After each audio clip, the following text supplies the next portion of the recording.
আলহামদুলিল্লাহ, আমি অশেষ শুকরিয়া জানাচ্ছি আপনাদের এই অনুষ্ঠান FM 90.4 কিবরিয়া ভাইয়ের শো। আমি ম্যাক্সিমাম সময় শুনি বিভিন্ন ধরনের জীবন গল্প। জি। তো শুনে শুনে একটা সময় আমার মনে হলো যে আমার জীবন গল্পটাই এরকম একটা প্রেক্ষাপটে দাঁড়িয়েছে, যেটা এই প্ল্যাটফর্মে এসে আমি উপস্থাপন করা আমার উচিত আমার ব্যক্তি জীবনের জন্য। ওকে। তো আমাকে সুযোগ দেওয়ার জন্য আমি অশেষ শুকরিয়া জানাচ্ছি এবং আপনাদেরকে আন্তরিকভাবে অভিবাদন জানাচ্ছি। Thank you. বলুন। আমি আমার ছোটবেলা থেকে একটু বলি। নিশ্চয়ই। আমার জন্ম ভোলার চরপেশন উপজেলা। আমার বাবা একজন সৎ ব্যবসায়ী ছিলেন। তো বাবা অনেক রাগী একজন মানুষ। তো আমাদের ভোলা জেলায় একটা বন্যা হয়। তো বন্যাতে আমার দাদা বাড়ির অনেক কিছু ক্ষয়ক্ষতি হয়ে যায়, দাদারা একটু নিঃস্ব হয়ে যায়। তখন আমার বাবা যখন ক্লাস 10-এ পড়ে, 10 পড়া অবস্থাতেই আমার বাবা ব্যবসায় লেগে যায়। তখন আমার নানা ছিলেন প্রতাপশালী, মানে ব্যবসায়িক দিক থেকেও ভালো, দাপটের দিক থেকেও খুব একটা ভালো পরিবারের লোক সে।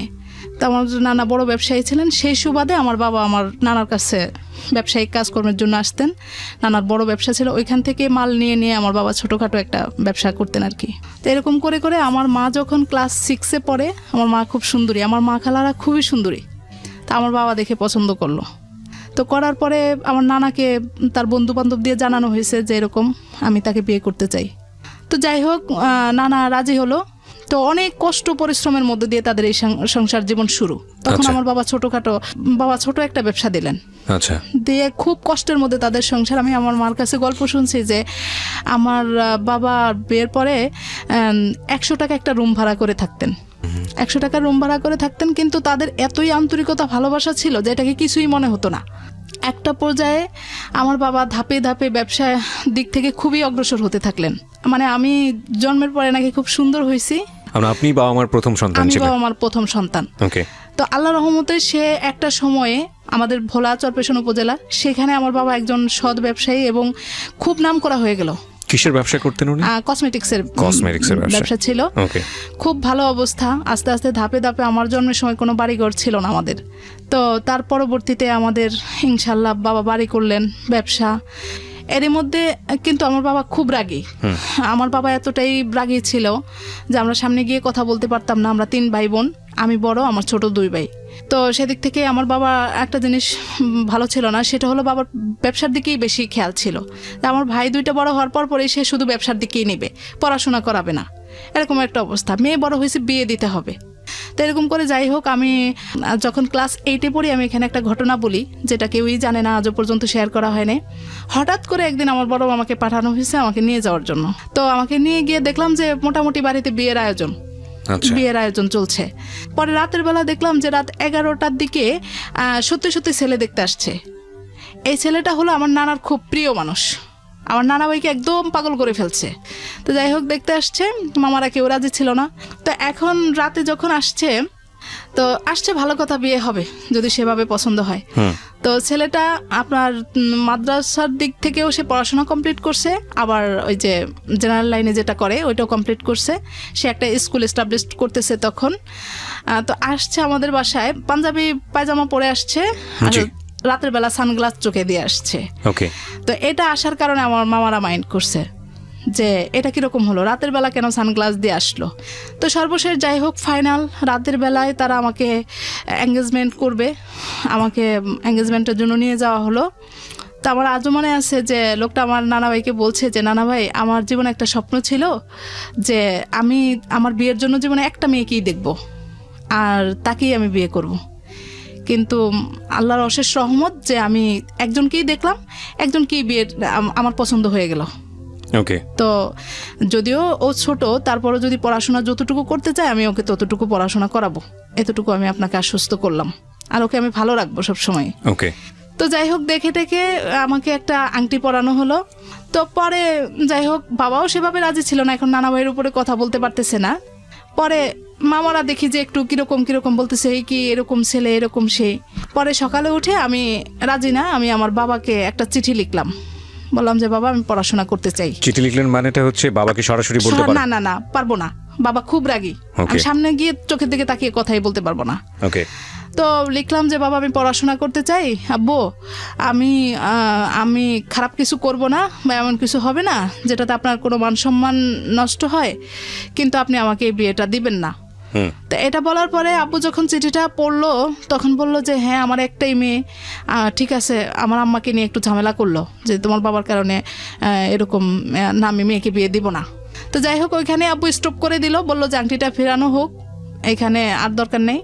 পরে কিবরিয়া ভাই যেটা হলো, ছেলেটা এতটাই পাগল ছিল যে 2টা বছর সেই ঘুরতেই থাকলো। এরকমও দেখা গেছে যে বাড়ির দরজায় এসে দাঁড়িয়ে থাকতো, 2 দিন পর পরে নানা ভাইকে পাঠাতো আমাদের বাসায়, বলতো যে গিয়ে দেখেন একটু ম্যানেজ হয়েছে কিনা। পরে আমি ইন্টারমিডিয়েট পরীক্ষার 7-8 দিন আগে আমার বিয়ের কথাবার্তা চলছে, পরে 7 দিনের মধ্যেই আমার বিয়ের অ্যারেঞ্জ হয়ে গেল। তো আব্বু এই বিয়েটাতে তত বেশি একটা রাজি ছিল না। ছেলেটা কি করতো বা কি অবস্থা কিছু জানতেন? ছেলেটা তখন ঢাকায় আমার বাবা জানলো যে ঢাকায় বড় চাকরি করে সে তখনকার সময় 30,000 টাকা বেতন পায়, এরকম কথা শুনছে। এবং ছেলের ঢাকায় জায়গা আছে কিন্তু এখনো বাড়ি করতে পারেনি। তো শোনানোর পরে আব্বু বলছে যে আর আমাদের ওইখানে একটা আছে যে দৌলতখার লোকজন আমাদের ভোলা জেলায় বেশি পছন্দ করে, তো সেদিক থেকে তারা ওইখানকারই লোকজন, সব কিছু মিলে আব্বু রাজি হয়ে গেল। তা আব্বু জানে আমি একটু ভীতু মানুষ, তখন বলছে যে না, অনেক জোরজার করেই আমার শ্বশুরবাড়ির পক্ষ থেকে অনেক জোরজার করেই আর কি আব্বুকে ম্যানেজ করা হয়েছে। আব্বু বলছে যে আমার মেয়ে তো এরকম গ্রামে থাকতে পারবে না, এরকম কারেন্ট নেই, বাড়ির দরজাটাও ভালো ছিল না। পরে বলে যে না, আমার ছেলের বউ গ্রামে থাকবে না, ছেলেকে বিয়ে করাবো তার সাথে থাকার জন্য। আমার ছেলে ঢাকায় থাকতে একা রান্নাবান্না নিজে করে, সেই বউ তার সাথে থাকবে। তখন আমার আব্বু চিন্তা করলো যে যেহেতু মেয়েকে ঢাকায় নিয়ে যাবে অসুবিধা নেই। তো সব কিছু ঠিকঠাক হলো। তা আমি মিথ্যে বলবো না, আমার আব্বু আমাকে ডেকে জিজ্ঞেস করছে যে তুমি কি বলো। আমি বলছি আব্বু আপনি যেটা ভালো মনে করেন আমি সেটাই ভালো মনে করি, আমি কি বলবো। পরে যাক বিয়ে হলো। বিয়ে হওয়ার পরের থেকেই শুরু হলো এই আমাকে আমার শ্বশুরবাড়িতে নিয়ে যাওয়া হলো। কিছুদিন পরে আমাকে ঢাকায় পাঠানো হলো। আমার মেজো দেবরটা বাইরে চলে যায়। যখন বিয়ে হলো তখন আপনার বয়স কত? তখন আমার 18 হয়ে গেছে। পড়াশোনা করছিলেন সেই সময়টাতে নাকি একদম বাড়িতে বসা? না, আমি ওই যে ইন্টারমিডিয়েট পরীক্ষা দিব আর কি এই সময়টাতে। হ্যাঁ, ওই সময়টাতে ছেলের ঢাকায় বাড়ির জায়গা ছিল কিন্তু বাড়ি করেনি। আর একটা জব করে 30,000 টাকার মতো বেতন পায়। কত সালের ঘটনা এটা? এটা হলো 2004 সালের ঘটনা। Okay fine. তারপর পরে যাই হোক আমাকে নিয়ে আসা হলো।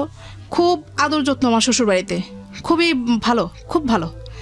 এখন কিছুদিন পরে দেখা গেল যে এতটাই আদর করতেছে আমার শাশুড়ি যে একেবারে খাবারটা সামনে নিয়ে দিতেছে, এবং ভালো লাগতো আমাদের বাড়ির থেকে এই বাড়িতে ভালো লাগতো, এরকম অবস্থা। তো আমি আমার শ্বশুর বাড়িতেই থাকতে যেতাম বেশি। কিছুদিন পরে আমাকে ঢাকায় পাঠানো হলো। কিবরিয়া ভাই আমার হলো কি, আমার আব্বু যেহেতু এরকম ছিল, আমি হঠাৎ করে একটা মুক্ত পরিবেশে চলে আসছি বিয়ের পরে, এরকম মনে হয়েছিল। আমি যখন ঢাকায় আসি তখন দেখি যে না, এত স্বাধীন জীবন, আমি তো এরকম স্বাধীনতা পাইনি কখনো। জি। এখন যখন ঢাকায় আসছি দেখলাম যে না, খুব শান্তি। তো এখানে একটু ঘোরাফেরা করতেছি, নিয়ে যাইতেছি এক এক জায়গায়, ভালো। এখন আর আমি ঢাকায় থাকার চিন্তা ভাবনা। ওকে। তো ছুটিতে গিয়ে আমি ইন্টারমিডিয়েট পরীক্ষা দিয়ে আবার ঢাকায় চলে আসলাম। নিয়ে আসতেছে আবার আমার শ্বশুরবাড়ি থেকেই আমাকে পাঠানো হচ্ছে যে যাও থাকো, এরকম। ওকে। তো এরকম করে করে আমি ইন্টারমিডিয়েট পাশ করলাম। এসে আপনি শ্বশুরবাড়িতে আসার পরেও লেখাপড়া করার সুযোগ পেলেন? হ্যাঁ, পরীক্ষাটা সামনে ছিল বলে সুযোগটা দেওয়া হলো। ওকে। তো রেজাল্টের পরে আমি ঢাকায় চলে আসি। এখন আমার চিন্তা ভাবনা হলো যে আমি ঢাকায় পড়াশোনা করব। আমাদের এই বিয়েটা কি তাহলে আমরা অ্যারেঞ্জ ম্যারেজই বলতে পারি? জি জি জি। ওকে। আমি বিয়ের আগে আমার হাজবেন্ডকে দেখিনি, আর সেও আমাকে দেখেনি। আচ্ছা। একদম সম্পূর্ণ গার্ডিয়ানরা যেভাবে বলা হয়েছে সেও, আমি না শুধু, সেও ওইভাবেই আমাকে দেখেনি। ও তখন একটা ব্যাচেলর রুমে থাকতো। প্রথমবার এসে দেখলাম, 16-17 দিন ছিলাম। তারপরে আমি বাড়িতে গিয়ে বললাম যে এভাবে তো থাকা যায় না, তো একটা বাসা নেওয়ার জন্য। বাসা নিল। বাসাটা আপনার ওয়াশরুম বাহিরে ছিল, রান্নাঘরটা বাহিরে ছিল। তারপরও কেন জানি মনে হতো যে এটাই মনে হয় অনেক শান্তি, এরকম একটা অবস্থা। তো এখানে এসে ও খুব ইন্টারেস্ট ছিল তখন আমাকে পড়াশোনা করাবে, কলেজে ভর্তি করালো, সব কিছুই ঠিকঠাক চলছে। এরকম করতে করতে হঠাৎ করে 1 বছর শেষে আমি অসুস্থ হয়ে যাই। আমার পেটে টিউমার ধরা পড়লো। হ্যাঁ, পেটে টিউমার ধরা পড়লো। শেষ পর্যন্ত আমাকে অপারেশন করানো লাগলো। তো এই অপারেশনটাকে কেন্দ্র করে, আসলে আমার পেটেই টিউমার ছিল, কিন্তু আমার শ্বশুরবাড়িতে অন্যরকম একটা চিন্তা ভাবনা করছে যে অপারেশন হয়েছে আর বাচ্চা কাচ্চা হবে না, এরকম ঝামেলা হবে। তো তখন থেকেই তারা মূলত তাদের ছেলেকে কিভাবে কি করবে, আরেকটা বিয়ে দিতে হবে কিনা, বা মানে ঘটনার পর থেকেই অল্টারনেটিভ একটা চিন্তা ভাবনা শুরু হয়ে গেছে। আচ্ছা, এটা একদম প্রমাণিত কথা। আমার শ্বশুর বাড়িতে বেশ কিছু কথাবার্তা হচ্ছে, ননদরা এসে ঘরে কান্নাকাটি করতেছে, বলে যে অমুক বাড়িতে গেলাম, আলাপ আলোচনা করলো যে তোমাদের বউর তো আর বাচ্চা কাচ্চা হবে না, এরকম। তো শুনে শুনে খুবই মন খারাপ, কিন্তু আমার শারীরিক অবস্থা এত খারাপ হয়ে গেছে যে ডাক্তার বলছে যে আপনারা 1.5-2 বছরের মধ্যে কোনো বাচ্চা কাচ্চা নেওয়ার চিন্তাই করবেন না, এরকম অবস্থা। তো যাই হোক, শুনে শুনে মন এত খারাপ, আমার আব্বু আম্মু চিন্তায় পড়ে গেল যে সত্যিই তো না জানি কি, মানে তাদেরকে বোঝাতেই পারলাম না যে না আমার ওই রকম কোনো সমস্যা হয় না। গ্রামে তো তারা আসলে তাদের দোষও দিচ্ছি না, ওইভাবে চিন্তা করে নিছে।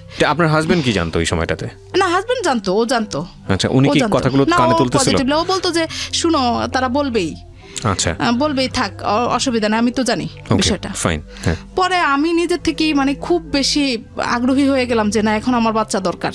আমি এরই মধ্যে আবার একটা স্কুলে জব নিলাম। মানে আগ্রহী হয়ে গেলেন বেবি নেওয়ার জন্য। এটা কি ইনসিকিউরিটি থেকে এক ধরনের অনিশ্চয়তা, সংসারটা থাকবে কি থাকবে না, যারা এই ধরনের কথা বলতেছে? এটাও ছিল, ইনসিকিউরিটি ছিল। কারণ হলো যে আমার শ্বশুর বাড়িতে গেলে শাশুড়ি খুব কান্নাকাটি করতেন যে বাচ্চা হবে না, বাচ্চা হবে না, সে ননদরা মুখ কালো করে থাকতে। তো এরকম দেখে দেখে আমার খুব আগ্রহী।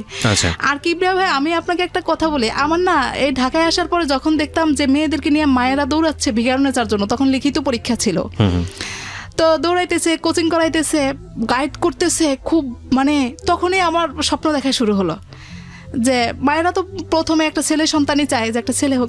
কেন জানি না, আমি মেয়ে সন্তান চাইতাম মনে মনে। আচ্ছা, আমার একটা মেয়ে সন্তান। না, সাধারণত মায়েরা এটা চায়, কিন্তু আমি অনেক মাকে দেখেছি মেয়ে সন্তানই চায়, অনেক মাকে দেখেছি। আমার মতে ছেলে সন্তান চায়, এটা বেশি আমাদের দেশের প্রেক্ষাপটে বেশি। হ্যাঁ, তো এখন আমি মনে মনে শুধু, যদিও আমি জানি যে আমার শ্বশুর পরিবারে ছেলে সন্তানের গুরুত্বটা অত্যাধিক, তারপরেও আমি মেয়ে সন্তান চাইতাম। তো যাই হোক, আমি একদিকে পড়াশোনা করতেছি, একদিকে আমি জব করতেছি, মনে হইতেছে যে শান্তি কোনো শেষ নেই, এরকম অবস্থা।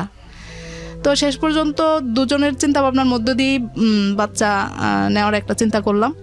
তারপরে আমি একদিকে জব করতেছি, তখন আমার টিউশনি করার চিন্তা। স্কুলে সবাই টিউশনি করে, এখন আমিও টিউশনি করবো। আমার সংসারটা শুরু, আমার বাবার বাড়ি থেকে আমাকে কিছুই দেওয়া হয়নি। এদিক থেকে আমার শ্বশুর বাড়িতে শুরু হলো ঝামেলা যে আমাকে কিছু দেওয়া হয় না। আর এখানে আমার আব্বুর একটা বড় গাফলতি আছে, যেটা হলো যে আমার বিয়ের সময় সবাই গেছে আমার বাবার বাড়িতে, আমাকে নিয়ে আসছে, কিন্তু আমার শ্বশুর যায়নি।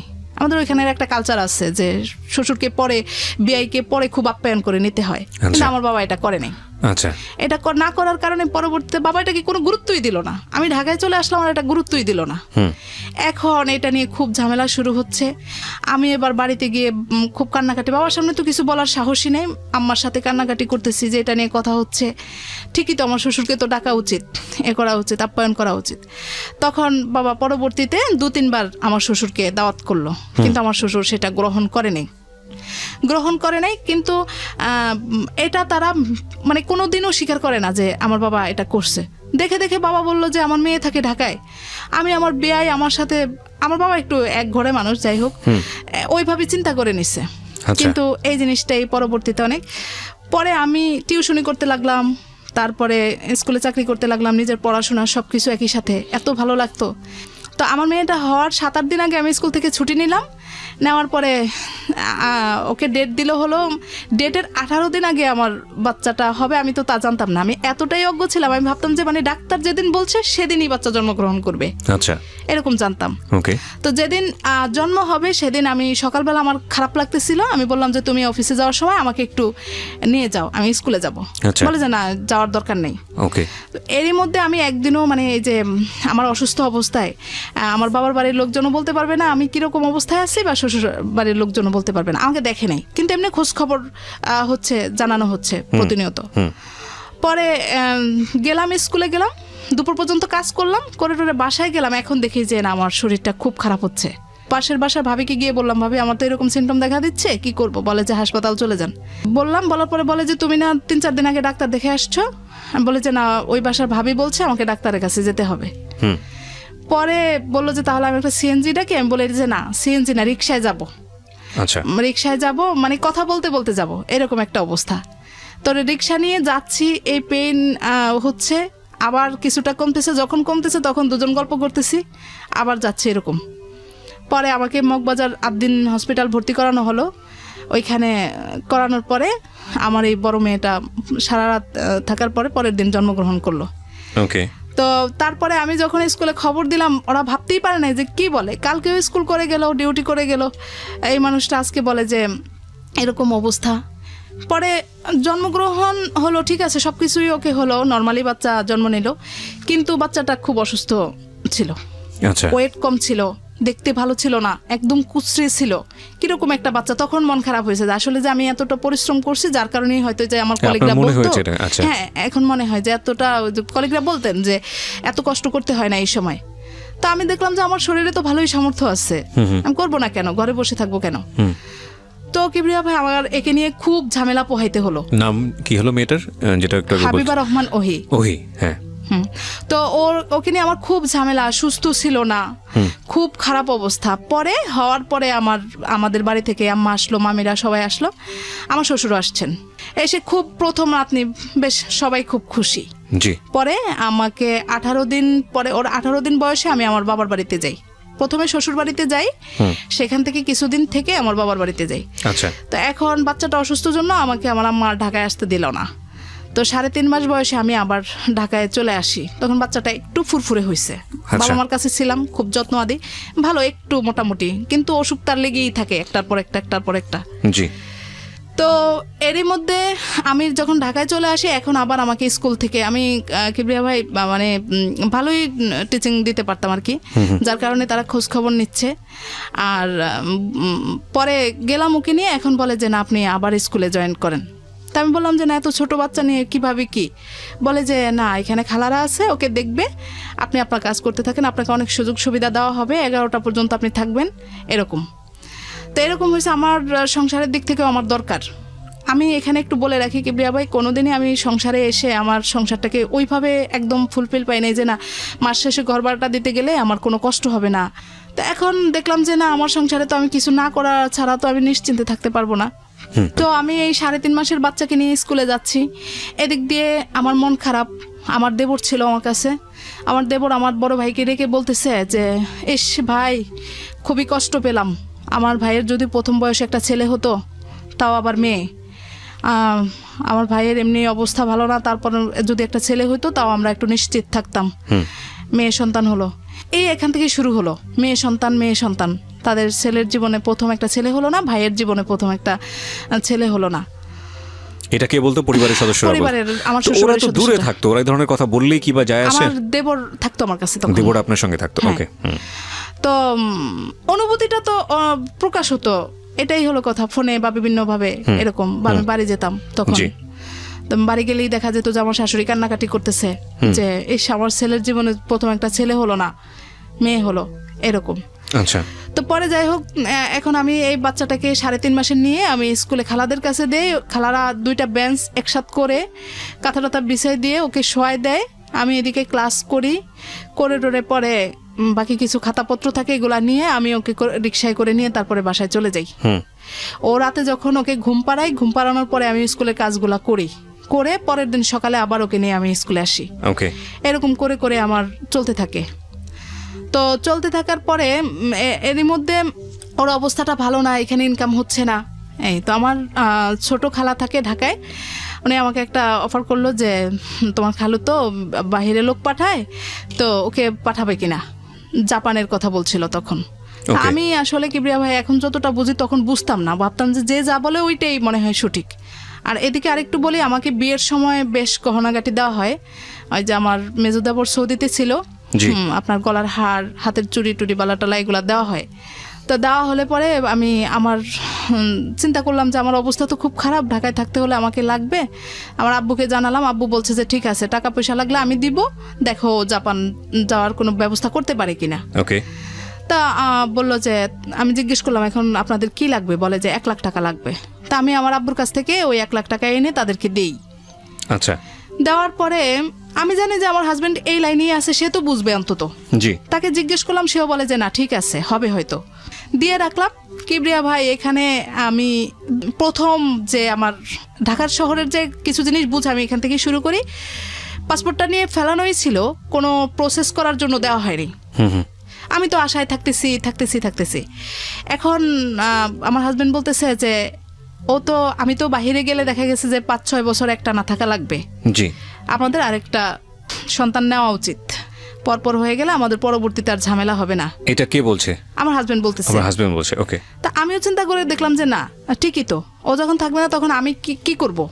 আমার এই ফাঁকে আমি বাচ্চা যদি আরেকটা সন্তান আল্লাহ পাক দেয় তাহলে আমি দুজনকে একসাথে বড় করে ফেলি। ওকে। তো দুজনের চিন্তাধারার মধ্য দিয়ে আমি আবার বাচ্চা নেওয়ার চিন্তা করলাম। আমার বড় মেয়ের যখন 1 বছর বয়স তখন আমি আবার কনসেপ্ট করি। তো ভালো কাটতেছে। আমি তো জানি যে ওদিক থেকে খোঁজখবর নিচ্ছি, প্রতিনিয়ত বলে যে হ্যাঁ অমুক প্রসেস হচ্ছে, তোমরা টাকা পয়সা গুছাও, এই করো সেই করো। তো আমাকে যে জিনিস গহনাগুলো দেওয়া হলো, এখানে বড় 2টা গহনা ছিল, একটা গলার হার আর হাতের 2টা বালা। আচ্ছা। কোনো না কোনোভাবে প্রসেস করে আমার ননদরা ওই চুড়ি 2টা নিয়ে গেল। জি। নিয়ে গেল, আমার কাছে বালাটা থাকলো আর টুকটাক জিনিসপত্রগুলো থাকলো। ওকে। তো এখন আমি আমার মূল টাকা নাই, কোনো গচ্ছিত টাকা পয়সা নাই, আমি আমার আব্বুর থেকে নিয়ে আসবো আর আমার এই গহনাটুকুই আছে। ওকে। এই গহনাটুকু আমি আমার ছোট খালার কাছে রাখলাম, বললাম যে যখন প্রসেস হয় তখন আপনারা এইভাবে আপনারা এটা বিক্রি টিক্রি করে দিয়ে তারপরে যতটুকু দেখেন কতটুকু হয়। আচ্ছা। এই করে, কিন্তু আমি তো জানতামই না যে আমার পাসপোর্ট ড্রয়ারেই পড়ে আছে, তারা কোনো প্রসেস করছে না। আচ্ছা। হ্যাঁ, তো বলতেছে যে টাকা পয়সা অ্যারেঞ্জ করো, এই করো, কিছুদিনের মধ্যেই হয়ে যাবে। আমি খুব উৎসাহী। এদিক দিয়ে আমি তো অসুস্থ, আমার বাচ্চাটা বড় হচ্ছে আস্তে আস্তে। এখন এই বাচ্চাটাও ছোট, খুব ঝামেলা হচ্ছে।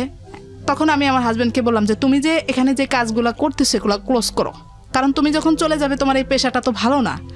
দেখা গেল যে তুমি চলে যাবে, লোকজন এসে আমাকে একটা পাকড়াও করবে, বলবে যে আপনার হাজবেন্ডের কাছে এত টাকা পয়সা পেতাম, এটা সেটা। আচ্ছা। একটা পর্যায়ে আমার কথা শুনে শুনে আমার হাজবেন্ড একদম মানে বেকার হয়ে যায়। আচ্ছা। বিদেশ চলে যাবে। তখনও যাওয়া হয়নি বা এরকম কোনো না। ওকে। শেষ পর্যন্ত আমার গহনাগুলা তারা বিক্রি করার পরে টাকা পয়সা এদিকে শেষ পর্যন্ত 4-5 মাস কি প্রায় বছরখানেক আমার ছোট বাচ্চাটার জন্ম হয়ে গেল। জন্মগ্রহণেরও কয়েকদিন পরে আমি শুনলাম যে না আর হবে না। বলতে হবে না, বিদেশ যাওয়া হবে না, এটা প্রসেসিং হয় নাই। আচ্ছা। তো এখানে আমি আমার শ্বশুর বাড়িতে আরেকটা লাঞ্ছিত হয়ে গেলাম যে তোমার আত্মীয় স্বজনের কারণে আজকে এরকম দুরবস্থা, তারা পারবে বলে নিয়ে এরকম সেরকম কিছুই করলো না। ওকে। এখন আমার হাজবেন্ড খুব সহজ সরল মানুষ, আমি এটা অস্বীকার করব না। তখন একদম মানে কাজটা ছেড়ে দিয়ে এরকম অবস্থা আমার যে আমার ঘরে মানে চাল ডাল নুন তেলটা থাকতে কষ্ট হতো, কারণ ও কিছু করতেছে না। এরকম অবস্থা। আমার ছোট মেয়েটা আস্তে আস্তে একটু বড় হতে এত সুন্দর হয়েছে ও। এখন এখানে আরেকটু বলি, আমার হাজবেন্ড প্রথম মেয়েটা মেনে নিল, কিন্তু দ্বিতীয়বার সে কি স্বপ্ন দেখছে, তখন আমিও স্বপ্ন দেখছিলাম যে একটা ছেলে হোক। পরবর্তীতে হয় নাই, হাসপাতাল এরকম কিছু অবস্থা করছে, সে মানে নারাজ অবস্থা। হাসপাতালে কি করেছে? হাসপাতালে সে মানে উগ্র হয়ে গেছে, বলতেছে যে কেন হলো না, ছেলে হলো না। হ্যাঁ, আমি তো জানতাম ছেলেই হবে, কখনো তো আমাকে বলে নাই, কয়েকবার আল্ট্রাসাউন্ড করানো হয়েছে, সে তো আমাকে কখনোই বলে নাই। কে বলে নাই? আপনি বলেন নাই? আমি বলিনি। আসলে কি বলেন নাই? আসলে আমাকে জানানোই হয়নি।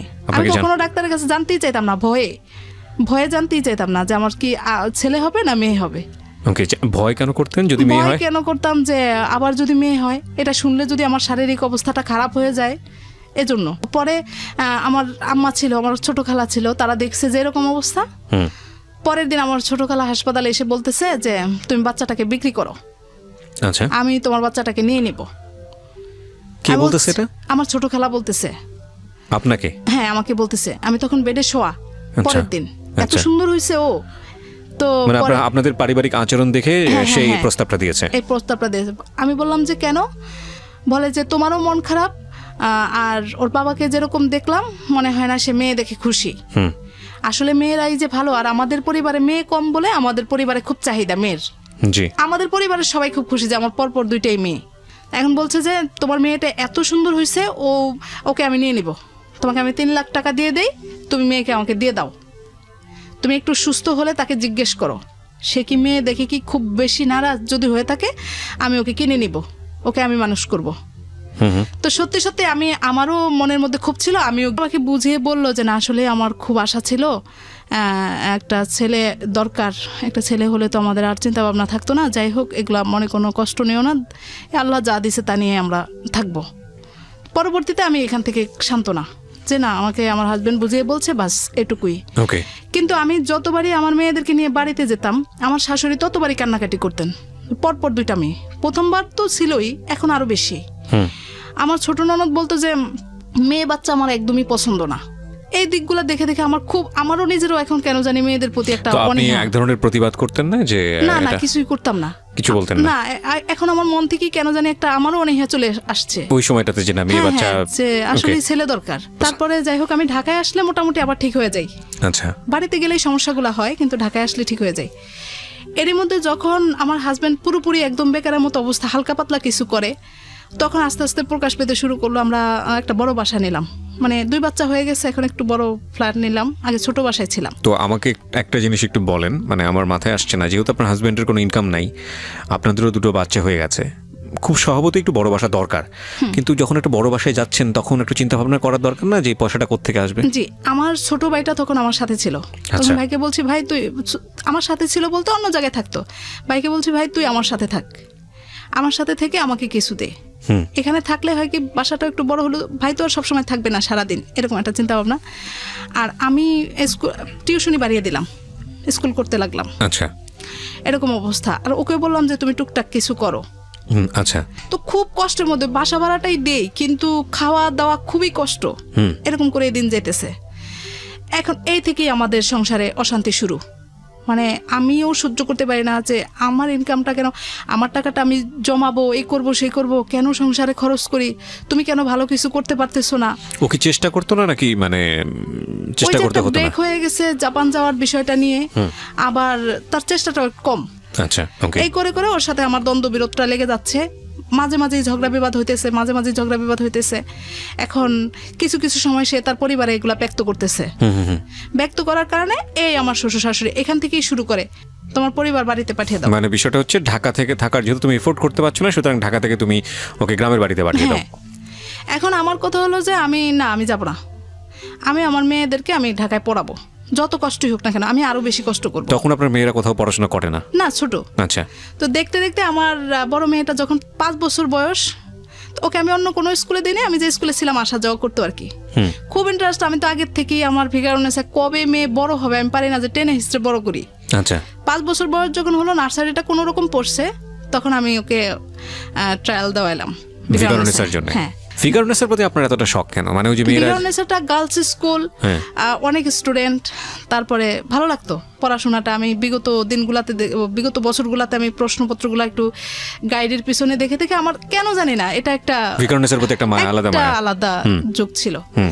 তা এখন আমি মেয়েকে পরীক্ষা দেওয়ালাম, তখন পরীক্ষাও ছিল, লটারিও ছিল। আচ্ছা এখন পরীক্ষা দেওয়ায় দেখলাম যে না, সে পরীক্ষায় আসছে, রেজাল্ট আসছে। তা আসছে, এরই মধ্যে আমার কথা হলো এই বছর আমার ফিগারনেস না হলে আমি ভালো একটা স্কুলে দিবই আমার মেয়েকে। আচ্ছা তা আমি করলাম কি, ওকে ন্যাশনাল আইডিয়াল স্কুলটাতেও পরীক্ষা দেওয়ালাম। এখানে বাসাইতে আসলো, কিন্তু লটারির ডেট দিল পরে। এরই মধ্যে আমি ন্যাশনাল আইডিয়ালে পরীক্ষা দেওয়ালাম, দেওয়ানোর পরে মেয়ে এখানেও টিকে গেছে। তো টিকে যাওয়ার পরে এখন আমি তো ওর বাবাকে বলতেছি যে লটারিতে আসবে না ওইখানে, আমাদের এত ভালো ভাগ্য নাই, তুমি মেয়েকে এখানে ভর্তি করে দাও। তো ন্যাশনাল আইডিয়ালে আবার খরচটা বেশি। তো এখন বলতেছে যে না, আমার কেন জানি মনে হয় ও এখানে টিকে যাবে। ওকে। আমি বলি যে না, লটারির উপরে তুমি ইয়ে করে থাকো না, এখানে 3 দিন সময় দিছে, তুমি ভর্তি করো। এটা নিয়ে একটা পর্যায়ে আমি একবারে খাওয়া দাওয়া বন্ধ করে দিই, রাগ করে, তুমি আমার মেয়েকে পড়াইতে চাও না। বলে যে না, আমার কেন জানি মনে হয় ও টিকে যাবে। তো যেদিন রেজাল্ট হবে সেদিন সকালবেলা শীত, অনেক ঘন কুয়াশা। তো আমি ফজর নামাজ পড়ে শুয়ে আছি, সে দেখে যে রেডি যাবে রেজাল্ট আনতে। আমি বলি যে শুধু শুধু মেন ব্রাঞ্চে দেয় রেজাল্টটা। তো এখানে কিবরিয়া ভাই আপনি জানেন কিনা আমি জানি না, যে ওইখানে নাকি বাংলাদেশ ব্যাংক থেকে নাকি কি খুব একটা সুন্দর সিস্টেম নাকি করে। আমি আর যাই নাই, ওর বাবা গেল, গিয়ে পরে আপনার খবর দিল যে না, মেয়ে হয়ে গেছে। ওই দিনটা যে মানে কিরকম কাটছে আমার জীবনে, মনে হয় একটা অত্যাধিক বড় পাওয়া। মানে মেয়ে ফিগারনেসের রেজাল্টে চান্স পেয়েছে। আচ্ছা ওকে। রেজাল্ট এবং লটারি দুইটাতে টিকে গেল, বাচ্চাটা ছোট। ওকে। আমি প্রথমবারই তাকে পরীক্ষা দেওয়ালাম, অন্যরকম একটা অনুভূতি। আচ্ছা। তো এখন ওর বাবা এতটাই আনন্দিত হয়েছে ওইখানে, আমাকে খবর দিল, মানে খুশিতে। আর ওই দিনের অনুভূতি এখন আর প্রকাশ করা যাবে না, অনেক বড় একটা অনুভূতি। আমি বলছি যে ওকে জড়ায় ধরে বলতেছি যে ওহি, তোদের সংসারে আমি এই এত বছরে একটা বড় একটা মানে কিছু পেলাম, অনেক খুশি আজকে আমি।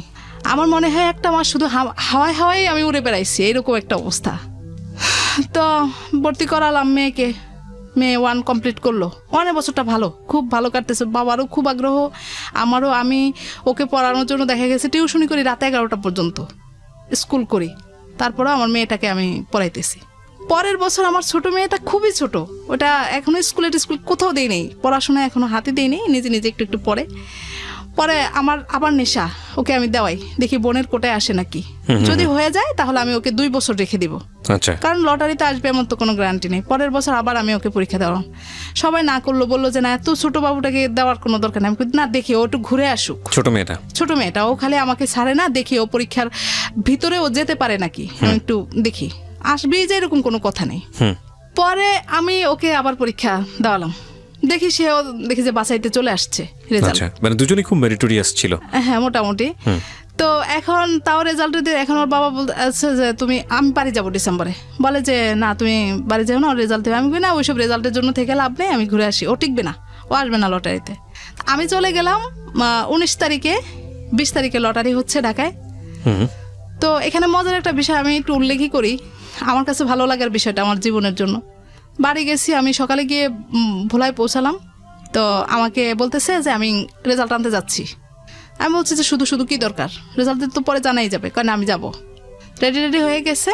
8টার সময় আমার পরিচিত ভাবিরা ফোন দিছে যে এরকম এরকম এখনই শুরু হতে যাচ্ছে অনুষ্ঠানটা, লটারি শুরু হতে যাচ্ছে, আগে বোনের কোটাটা টান দিবে তারপরে।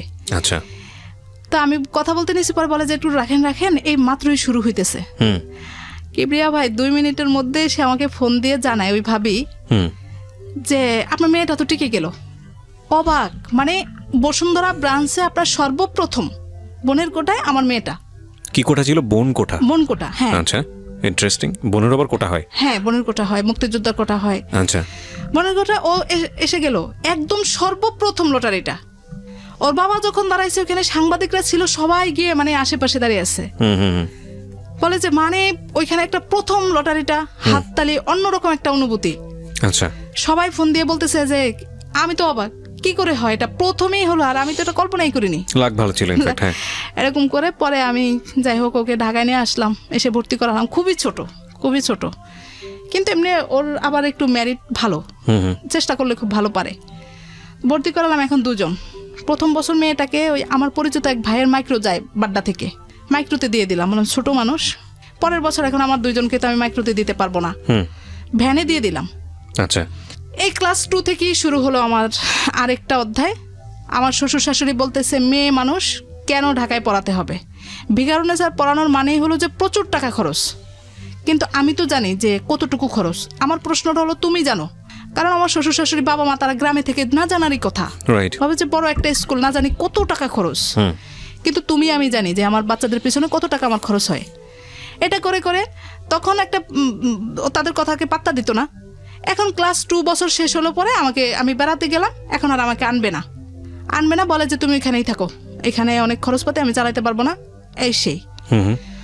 এখন আমার এরকম একটা অবস্থান, আমার মেয়েরা পড়তেছে, আমি কেন ওদেরকে পড়াটা বন্ধ করব?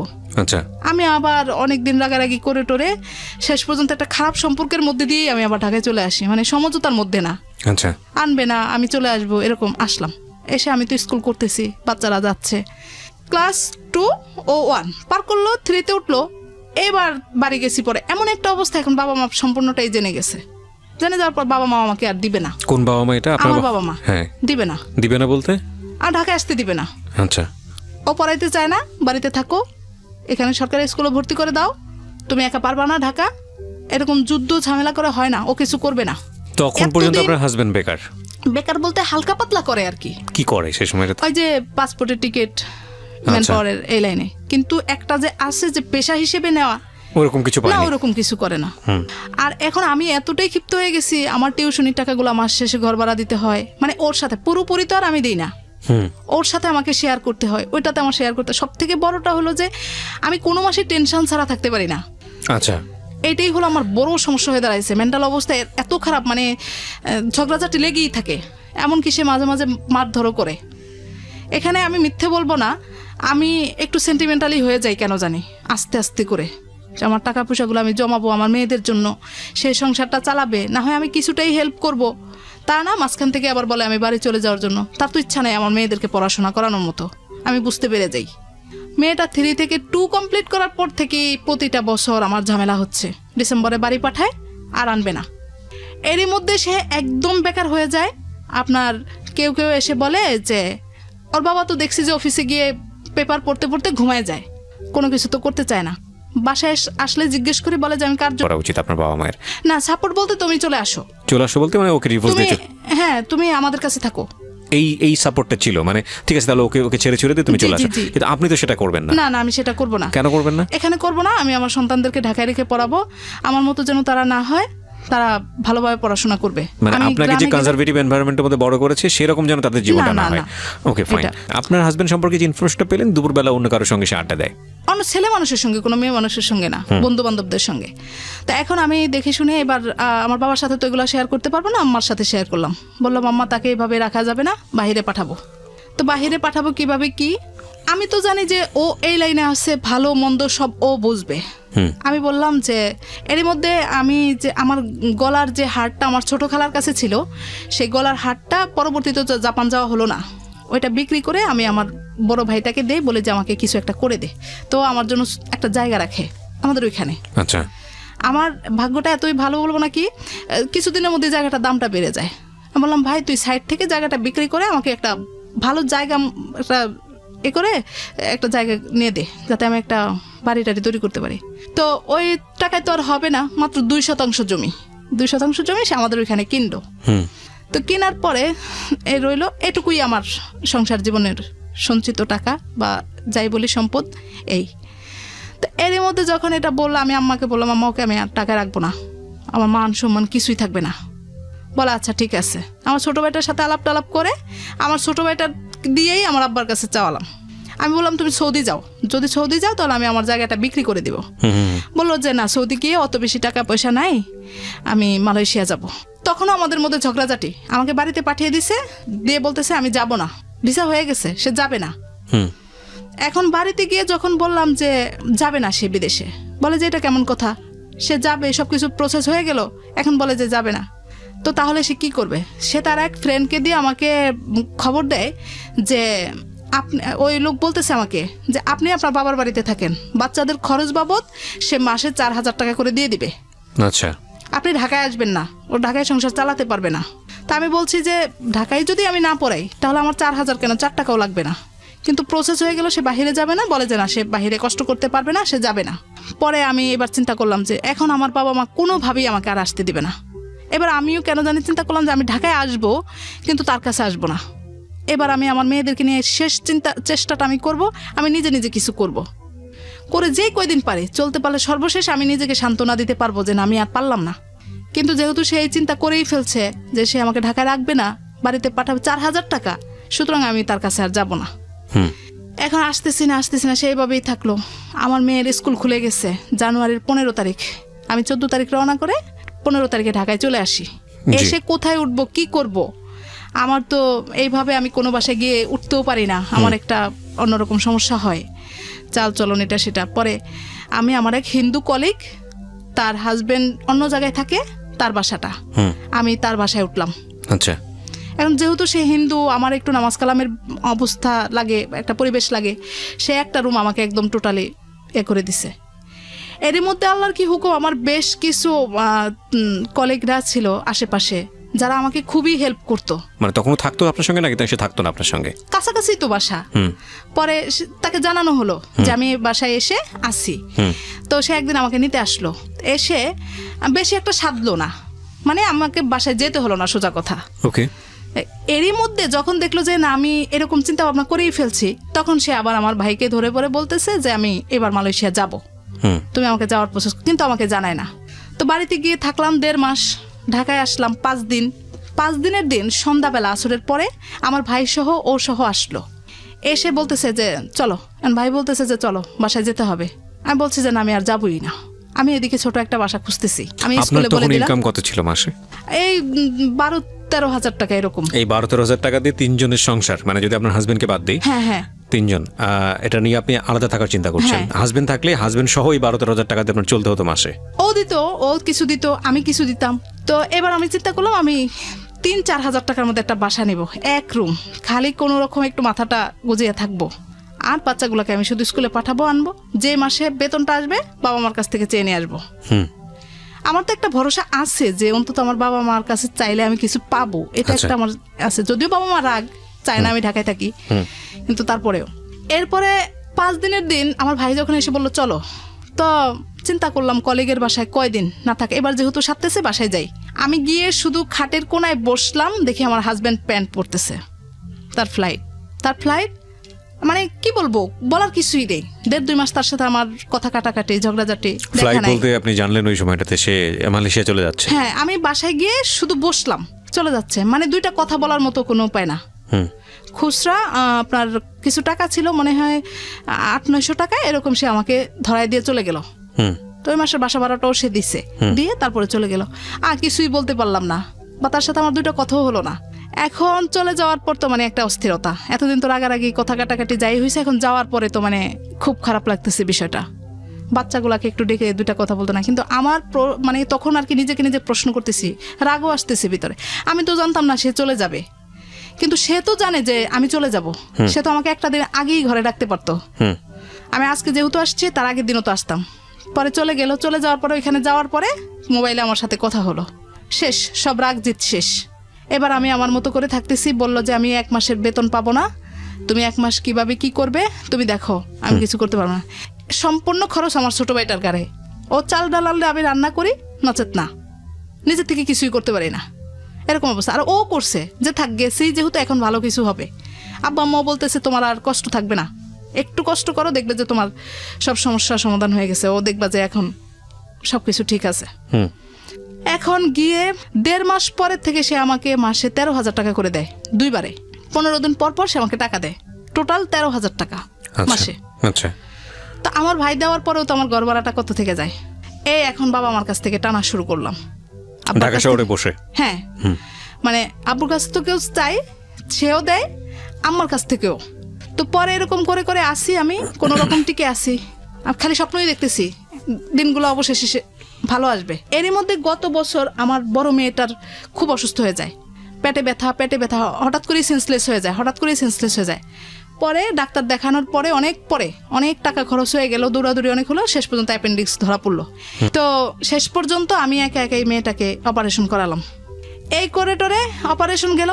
এখন আমার হাজবেন্ডকে তো বিভিন্নভাবে বোঝানো হচ্ছে আমি কিভাবে একা ঢাকায় থাকি, এটা কি করে সম্ভব, মানে ওনার ফ্যামিলি থেকে? হ্যাঁ, কি করে সম্ভব। এখন দেখি যে আমার হাজবেন্ড প্রথম 2-3 মাস ভালো ছিল, ব্যবহারটা এখন আর আগের মতো নাই, কেমন জানি উগ্র একটা আচরণ করতেছে, বাচ্চা কাচ্চার প্রতি বিন্দু মাত্র মন নেই, ফোন দেয় না, কথা বলে না, 22 দিন 23 দিন 24 দিন এরকম কথা বলে না। আর এদিক দিয়ে তো আমি হতাশ হয়ে যাই, কি হলো নিজের তাগিদে বিদেশ পাঠাইছি, আপনার জব তখনও আছে নাকি? আচ্ছা, জব তখনও আছে।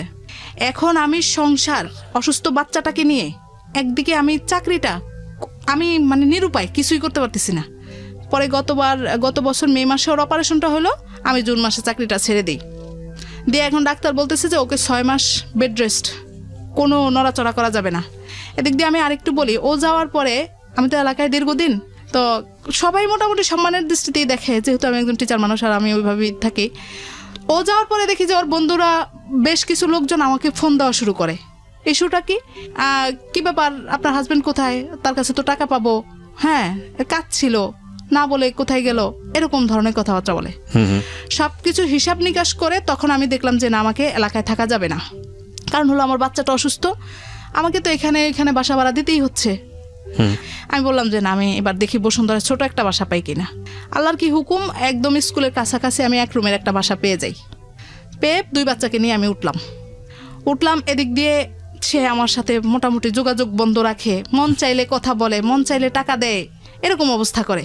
মেয়েদের সাথে কেমন আচরণ করতো? না, খুব বেশি ভালো না, ফোন দিলে কথা বলতো না, বেশি একটা যোগাযোগ রাখতো না। আমি মাঝে মাঝেই বলতাম যে তুমি অন্তত ফোন দিয়ে তো জিজ্ঞেস করবা মেয়েরা কেমন আছে, বা ওরা যেহেতু তুমি কাছে নেই, কিন্তু তুমি যে বাবা, তুমি তো ফোন দিয়ে জিজ্ঞেস করবা যে তোমরা কেমন পড়াশোনা করতেছো, তাহলেই না ওরা আমাকে ভয় পাবে বা বুঝবে যে না বাবা আমাদের জন্যই কষ্ট করে, শিখাই দিতাম। কিন্তু না, কোনো রকমের কিছু না।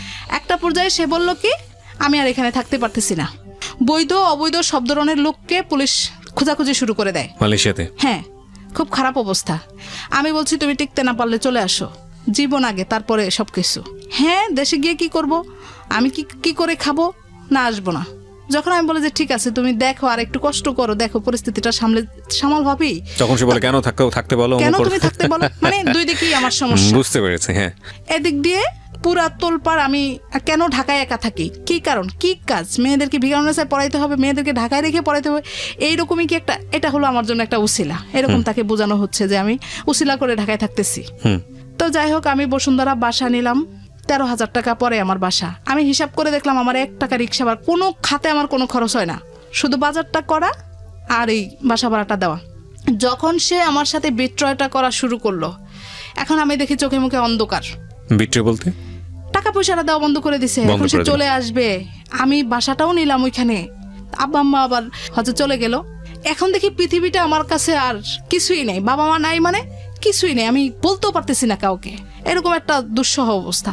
শেষ পর্যন্ত আমি ওকে জানালাম যে আমি বাসা ছেড়ে দিচ্ছি, আর আমি চলতে পারি না, কিন্তু বাসাটা আমি ছাড়ি নেই, শুধু ওর মতামত জানার জন্য আমি এটা করছি। যখন আমার শাশুড়িকে জানানো হলো, বলে যে তুমি এবার বাড়িতে চলে আসো। আমি জানি যে আমার বাসাটা ছাড়লেই আমি একদম আমার ছন্নছাড়া হয়ে গেলাম। বাসাটা থাকলে বাবা হোক, মা হোক, ভাই হোক, কেউ না কেউ অন্তত ক্যারি করবেই, আমার এরকম একটা চিন্তাধারা। সে 11 মাস থেকে চলে আসলো গত ডিসেম্বরে। তা আমি মেয়ের পরীক্ষা শেষ করে বাড়িতে গেলাম। আব্বা আম্মা বলছে যদি ও চলেই আসে, ওর সাথে তুমি আর কোনো সম্পর্ক রেখো না, বারবার ওকে সুযোগ দিও না, বারবার তুমি জীবনটা নষ্ট করে দিও না। আর ওর পোলাপান তুমি এত কষ্ট করে পড়ায়ও না, ওদের পরিবার থেকে তুমি কিছু পাও নাই, মেয়েদের থেকেও তুমি কিছু পাবা না। এরকম বাবা মার জায়গা থেকে আমার বাবা মা বলে যে তোমার এত কষ্ট আর সহ্য করতে পারি না, তুমি ঢাকায় থেকে অনেক কষ্ট করো।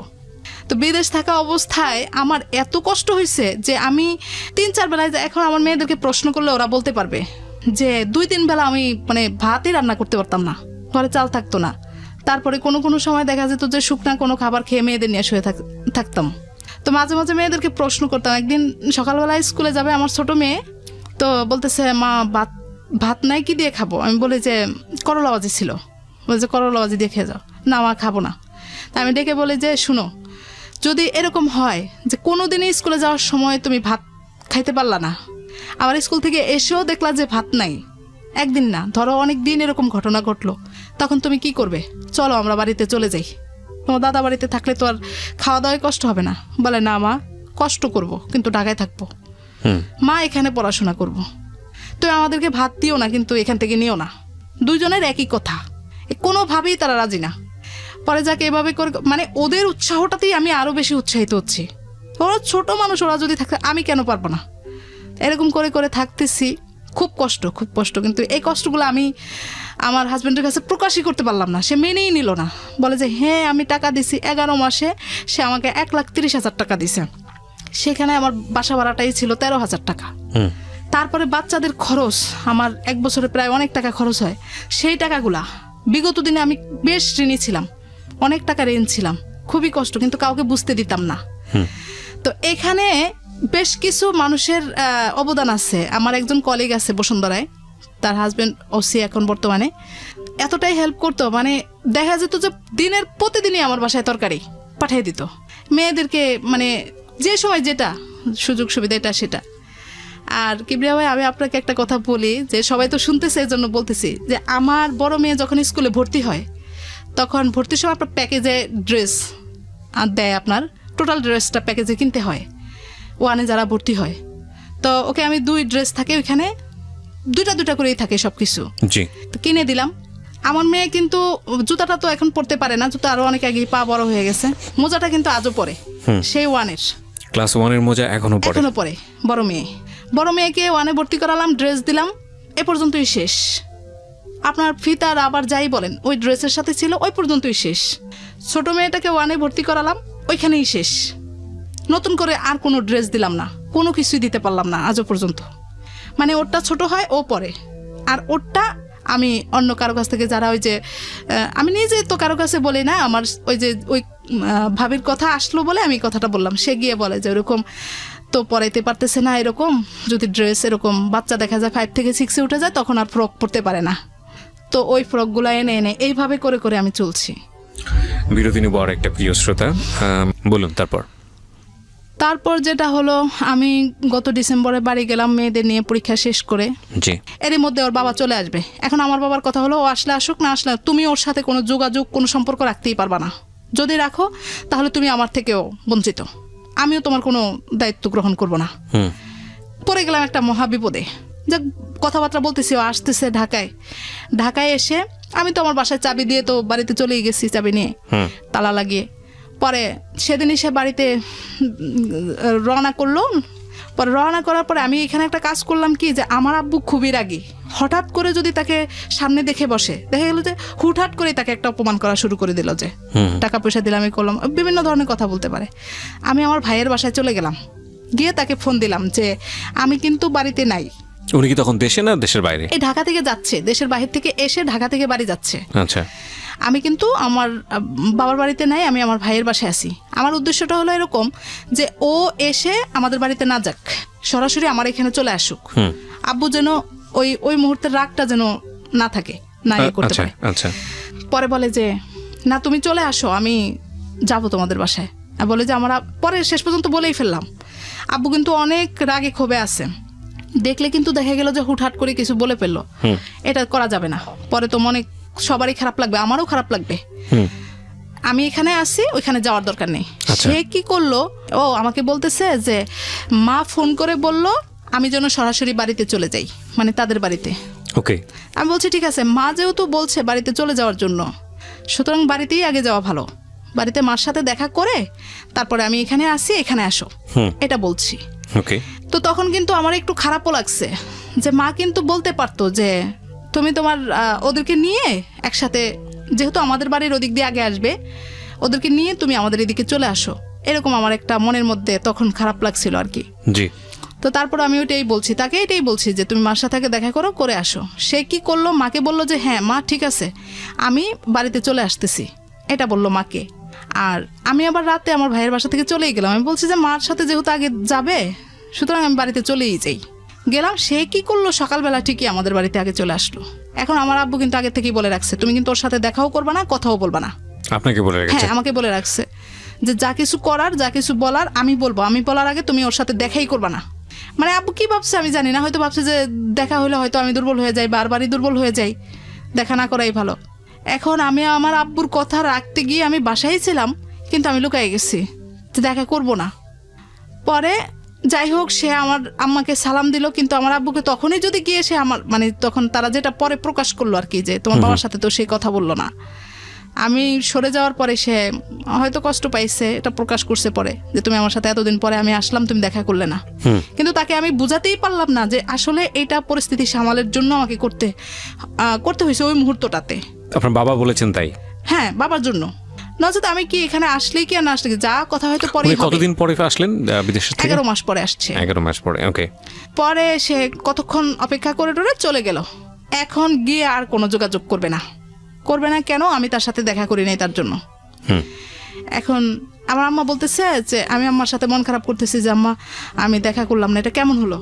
আব্বুর ভয়ে তো আমি সামনে যেতেই পারলাম না। বলে যে চিন্তা করো না, ও দেখবা যে বিকেলে আবার চলে আসবে। প্লপেনগুলোর সাথে, মেয়েদের সাথে ভালো করে কথাই বলতে পারলো না, ও চলে আসবে বিকেলে। অপেক্ষা করতেছি, কিন্তু তার তো আর কোনো খবর নেই। এখন বারবার ফোন দিতেছি, সে কোনো ফোন রিসিভ করে না। মানে ওইখানে যাওয়ার পর যখন ব্যক্ত করছে, এটা আমি পরবর্তীতে শুনছি আর কি, যখন ব্যক্ত করছে তখন আমার শাশুড়ি বলছে যে, শ্বশুর শাশুড়ি বলছে যে তুমি তাদের সাথে আর কোনো যোগাযোগই রাখবে না, যেহেতু তোমার সাথে দেখা করে নাই। ওকে।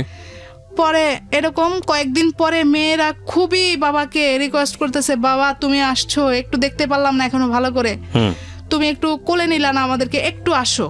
এবারও বাবা আমাকে প্রতিদিন, আমার আব্বু আমাকে প্রতিদিনই নিষেধ করে, আমি ওর সাথে কথা বলার আগে তুমি কিন্তু ওকে দেখাই দিবা না। বাবা তখনও কথা বলেনি আপনার? না। আচ্ছা। বাবা তো তাকে, ওই যে সে তো চলেই আসলো, বাবার সাথে কথা বললো না, তারপরে তো আর দেখাই করলো না। পরে আসলো একদিন, আসার পরে আমি আমার চাচার বাড়ির পাশেই তাদের ওই সামনে গিয়ে বসেছিলাম। মানে আমি এমন একটা ভাব করছি যে ও আমাকে দেখুক, দেখে ডাক দেখ, তাতে করে আমি বলতে পারবো যে, আমার আব্বুকে বলতে পারবো যে আমাকে ডাকছে বলে আমি আসছি, আমি নিজের ইচ্ছা আসিনি। কিন্তু সে সেটাও করলো না করার পর এই যে চলে গেল, এখন আর সে আমার সাথে যোগাযোগ করতেছে না। এখন আমার মেয়ে এবার ক্লাস 5-এ। হ্যাঁ, আমার এখান থেকে সবাই ফোনের উপরে ফোন দেয় যে ক্লাস শুরু হয়ে গেছে, বাচ্চা 5-এ পরীক্ষা দিবে, আপনি এখনো ঢাকায় বসে আছেন। টিচাররা পর্যন্ত ফোন দেয়, বলে যে ও কেন ক্লাসে নাই, এরকম। এখন মেয়েদেরকে দিয়ে বারবার ফোন করাইতেছে, ও এখন বড় মেয়েকে প্রশ্ন করছি যে বাবা কি হবে আমাদের এই 5 কমপ্লিট করে কি হবে ভিকারুন্নেসা থেকে? আমি বাবা তোমাদেরকে নিয়ে ঢাকায় থাকতে পারবো না, এখন আমি চাকরিটাও ছেড়ে দিছি, কোনোভাবেই সম্ভব না, তোমার নানা নানু চায় না। বড় মেয়ের একটাই কথা, মা তুমি শুধু আমাকে 8 পর্যন্ত পড়াও, তারপর একটা পরে আমি নিজেরটা নিজে পড়বো, তুমি আমাকে নিয়ে একটু কষ্ট করো, আমাকে নিয়ে তুমি ঢাকায় চলো। আমি বলি যে তোর বাবাকে বল। বাবাকে বলছে, বাবা বলে যে আমি তো ঢাকায় গিয়ে একটা মেসে থাকবো, তোমাদেরকে কোথায় রাখবো, কোথাও রাখার মতো আমার অবস্থা নেই। বলে যে তুমি আমাদেরকে নিয়ে মেসে উঠো, মেসে থাকবো, মেসের থেকে গিয়ে পড়াশোনা করবো। কোনোভাবেই কোনো কিছু না। পরে শেষ পর্যন্ত সে আমাদেরকে ছাড়াই আমাদের সাথে কোনো যোগাযোগ করলো না, ঢাকায় চলে আসলো। ঢাকায় চলে আসার পরে আমি দেখলাম যে না, তো তাকে দিয়ে তো আর কিছু হবে না, সে তো আমার এই বিষয়টাকে কোনো গুরুত্বই দিচ্ছে না। শেষ পর্যন্ত আমি ওদেরকে নিয়ে, আমার তো বাসা ছাড়িনি, ও জানে আমি বাসা ছেড়ে দিছি। পরে আমি আবার আমার গন্তব্যে চলে আসি। তা আমার এখানে আবার কিবরিয়া ভাই একটা ঘটনা হলো, আমি একটা সমিতিতে আপনার এই বাড্ডা এলাকায় একটা জমির জন্য কিছু টাকা রাখছিলাম, 1,55,000 টাকা রাখা হয়েছিল সর্বমোট, এই একটু একটু একটু একটু করে। এখানে আমার ওই যে ভাই যে জায়গাটা বিক্রি করছে সেখানে আমার কিছু টাকা ছিল, ওই টাকাটাও এনে এখানে রাখছি। আচ্ছা। তো রাখার পরে এই টুকটাক এই মানে 500-700 মাঝে মাঝে আবার যখন কিস্তিটা আসতো তখন আম্মাকে প্রেশার দিতাম, আম্মা আমাকে কিছু টাকা দেন। বলতো যে কেন? আমি বলতাম খরচপাতির জন্য। এনে এনে ওইখানে জমাইছি। তো জমানোর পরে এই টাকাটা পরে এখন আমি আম্মাকে বলছি যে আপনারা যদি আমার খরচপাতি না দেন আমি তারপরও ঢাকা যাব। মানে আমাকে এখন আর কোনো খরচপাতি দিবে না আমার আব্বু, প্রশ্রয় দিবেন আমাকে। পরে বলতেছে যে মানে সবারই রাগ সব জায়গা থেকে, কিন্তু মাঝখান থেকে আমার অবস্থা খারাপ। পরে আমি বলতেছি যে না থাক, আপনাদের রাগ করেই বলছি, কোনো খরচপাতির দরকার নেই, আমি ঢাকায় যাব, আমি ওই টাকাটা তুলে আমার মেয়ে যেহেতু আবদার করছে আমি 1 বছর কাটাবো, যত কষ্টই হোক। ওর 5টা আমি ওইখান থেকে কমপ্লিট করে তারপরে আসবো, তাও আমি জীবনে বলতে পারবো যে আমার মেয়ের একটা সার্টিফিকেট, ও জানবে যে না আমি এই স্কুলে পড়ছিলাম, আমার একটা সার্টিফিকেট আছে, এরকম একটা চিন্তা। আচ্ছা। পরে ঢাকায় আসলাম, ঢাকায় এসে আবার শুরু করলাম ওই টাকাটা তোলার জন্য অনেক চেষ্টা করতেছি, কিন্তু দিয়ে দিচ্ছি বলে দিচ্ছে না। এই এখনো বাবার থেকে এনে এনে চলতেছি, এমনি সেমনি বলি যে খুব খারাপ অবস্থা, অসুখ এরকম বললে তখন গিয়ে টাকা দেয়। আচ্ছা। তা দিলে চলতেছি। এসে বাইরে বাইরে ঘুরতেছে। আমি তার এক আত্মীয়কে দিয়ে তাকে জিজ্ঞেস করালাম যে সে কী করবে, সে কি এরকমই থাকবে? বলে যে তাকে সময় লাগবে, সে বিদেশ থেকে আসছে, কি করবে এখন। তখন তো ঢাকায় এসে আপনার সঙ্গে দেখা সাক্ষাৎ করতে পারতো, আসেনি? না না না আসেনি। সে তার মতো করে এসে ম্যাচে উঠে গেল, কষ্টটা আরো বেশি বেড়ে যাচ্ছে। পরে আমি আপনার বাসায় তখন আসে না? না না বাসায় আসে না। খরচপাতি কিছু দেয় না? না খরচপাতি কিছু দেয় না।